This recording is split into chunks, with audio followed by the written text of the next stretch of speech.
Fireworks-related injury sa Western Visayas naglabot na sa 28, 5 kaadlaw antes ang pagsugalaw sa bagong tuig. Mga ospital sa reyon preparado na sa posible pagdamo sa mga pasyente. Ini ang gintutukan ni John Sala. Humalin sa December 21 to 27, nagsaka sa 28 ang mga nabiktima sa palupok sa Western Visayas base sa pinakauling nga fireworks-related injury monitoring sa DOH-6.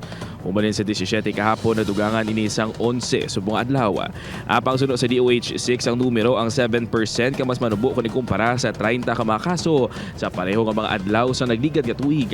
Sa nasambit ka mga kaso, ang panuwas ang Pototan, Iloilo nakalista sang 2 samtang ang Kabankalan City, Negros Occidental naman ang nakalista sang 3 ka fireworks-related injuries. Kalabanan sa mga nalukpan ng mga kabataan nga nag-edad 1 to 20 ka tuig. Aminadong DOH-6 nga apisar sang ila mas hugot ka kampanya, madamo sa gihapon ang nagagamit sang palubok. Advocate gid naton nga mas safe kag healthy ang aton nga celebrations.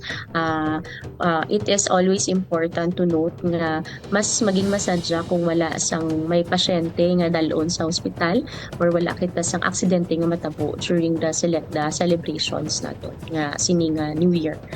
Samtang humalin December 21, naka-code white alert status na mga ospital sa rehiyon.